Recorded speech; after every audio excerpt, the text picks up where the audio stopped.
Oh, hey guys, what's cooking? Welcome back to the garage. Let me show you what I'm working on today. Today's video is all about showing you guys how to build some 9.5-inch Chevrolet drum brakes. Now, I'm gonna do this a little bit different than most. I'm gonna do this video in two parts. The first part, we're just gonna time lapse, start to finish, disassembly and reassembly, for those people just looking for that little bit of a refresher. Part 2 of this video is gonna be a more detailed, thorough explanation, talking about each part, what it does, and why it's gotta go the way it goes. So without any more delay, let's get this show on the road.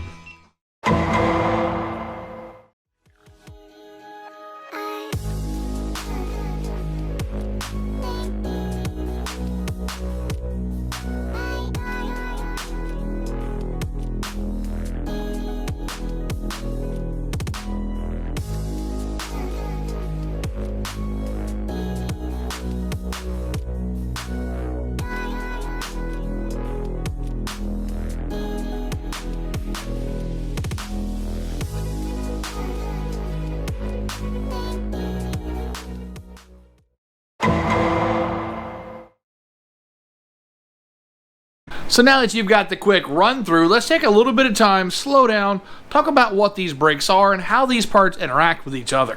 If you haven't seen it already, check out my other videos for Project Ethel. That is what I'm working on today, more specifically the drum brakes on the back of Project Ethel. After a good bit of research, I figured out the rear brakes on Project Ethel are actually 9.5-inch Chevy drums from a late 60s Corvair. Now, these 9.5 drums are pretty common back in the day. They used them on anything from pickup trucks to Camaros and apparently Corvairs. So parts are readily available if you know what you're looking for. So Ethel came to me with rusty backing plates. I had nothing to work with, no springs, no hardware, and no shoes. So through some research, I have found all the parts needed to put these brakes back together. And I'm going to save you guys a headache, and I'm going to put all those part numbers in the description below. Now, before we tear these drums apart, I wanted to show you guys what they look like fully assembled. There's a lot of little springs in here you really need to pay attention to.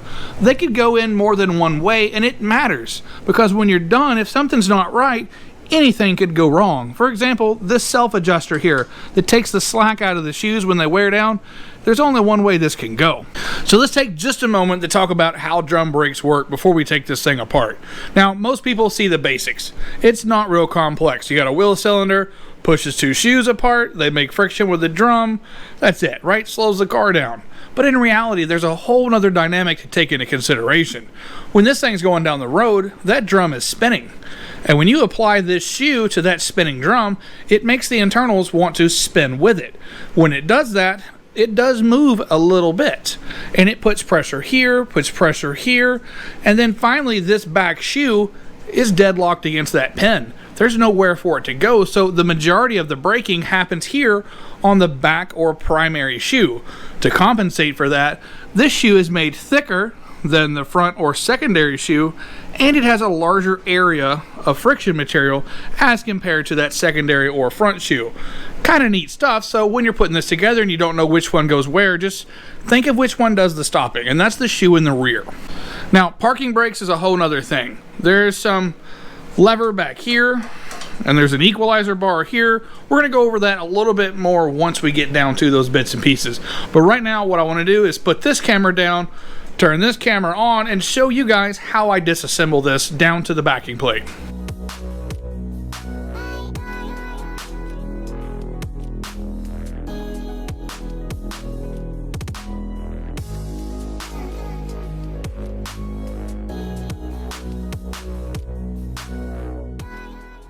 And there you have it. There is our bare backing plate. Now, there's a couple of parts I think actually change out still. You can change these pins if you need. Mine's in good shape, so I'm not worried about that.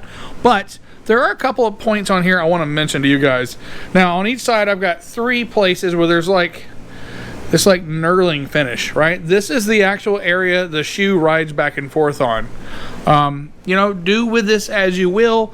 That is a friction point for the movement of these. I don't believe in putting grease on these kind of things because the grease helps catch your grit, and then that grit and grease turns into a friction material that eats away at things. So I leave these things dry, but do whatever you want to do there. Do your own research on that. So what I want to do first is we're going to put the wheel cylinder in. Now, I'm assuming whatever you've got has a bad wheel cylinder because you're taking it all apart. These are not expensive. Pretty simple stuff. You got a place where the line goes, 2 bolts on this one, and the bleeder valve. So this bleeder goes in pretty simple. You just got the 2 screws. You just, like I said, you got to make sure you got it the right way. I want to say it's foolproof, but anything is possible. So I hope you guys can hear me okay. I'm actually using the new GoPro 8, but GoPro hasn't released the microphones for the 8 yet. So we're still working with the stock mics. So I do apologize if the audio sucks. I'm going to try to limit the use until those new parts come available. So we're going to snug these down. And that is that for the wheel cylinder. Now that we got the wheel cylinder installed, it's time to figure out what goes next. Now we've got a pile of parts here, quite the smorgasbord. I like to start with the primary shoe because it's just got more crap going on. It just seems to be the hardest part, and I like to get that out of the way. So we're going to work on the primary shoe and getting the parking brake arm, the self-adjuster arm, and all those springs attached. Now I've got my primary shoe back here. I know it's a primary shoe because it's got the big surface area and the real thick material. So this is the parking brake arm, right? So the parking brake cable hooks in here and does this number. It wiggles it. It has to go in first. Kind of locks in that little groove there. So we're gonna go ahead and hang that there and figure out what our next part is. I'm gonna go ahead and call it the slack adjuster or self-adjuster arm. Now, this is actually 2 pieces. I don't know if you can see this. This part here, the main piece, and this little piece here are 2 separate pieces in the kit. The spring is also obviously a separate piece. Now, I have found through trial and error that this all can be assembled and reassembled like this. You just leave it all as one little unit. So that's how I'm doing it. Now, when you put this in, there's a doodad, but this rides in this hole, right? And it's got a lot to do with friction because this part rides in this hole here in the primary shoe, and you really don't want it binding up, so they put that in there so that it pivots nice. See how nice it pivots?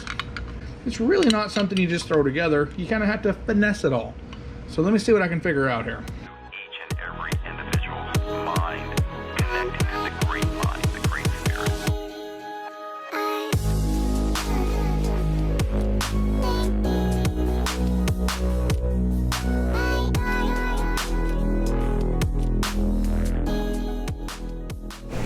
Alright, so hopefully you guys can see what I just did.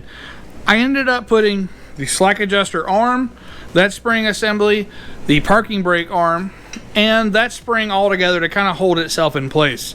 My challenge here is now I have to install that little push rod, the little piston deal there that goes there, and I've got to install that rod or cable that goes there, and the spring that holds everything tight.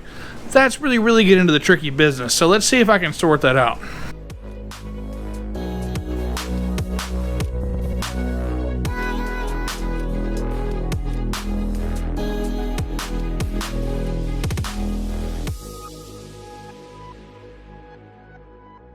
So I decided to pull this thing off time lapse because I want to show you guys what I'm doing here.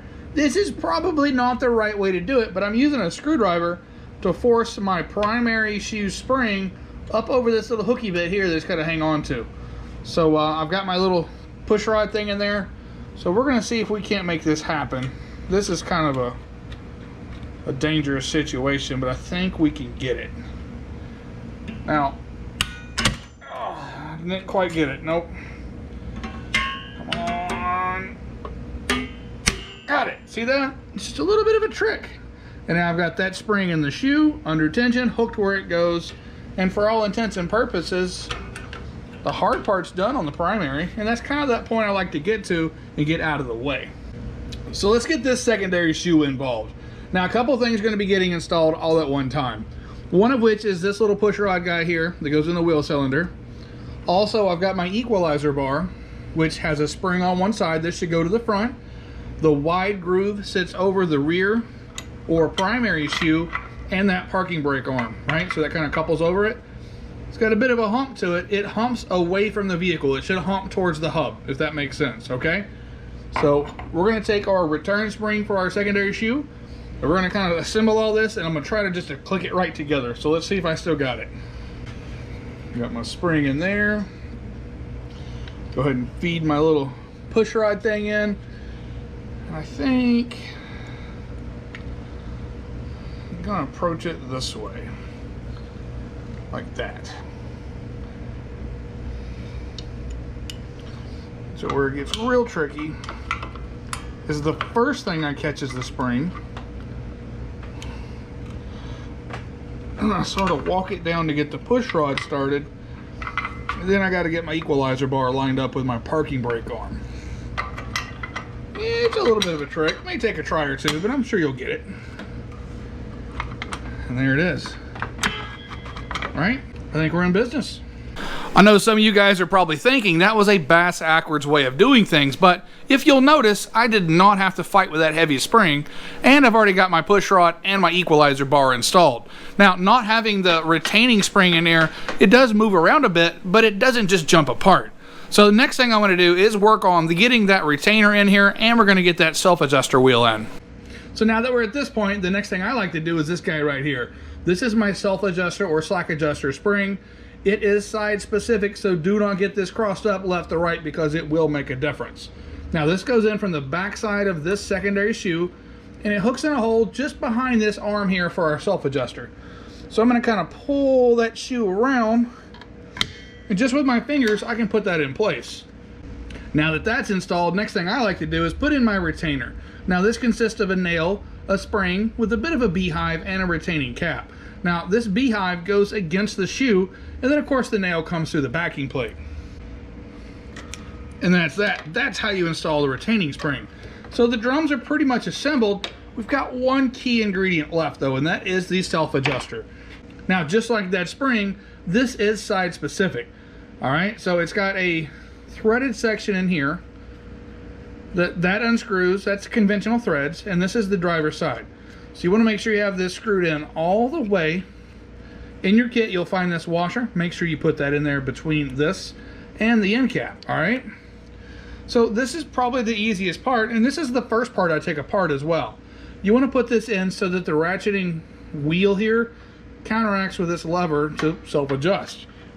Typically, I can just kind of finagle this in with my hands.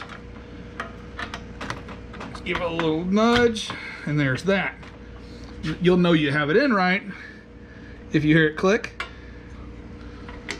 Well, things aren't quite where they go, but you'll hear it click, and then it locks going the other direction. So clicks, locks. So it's a one-way kind of deal.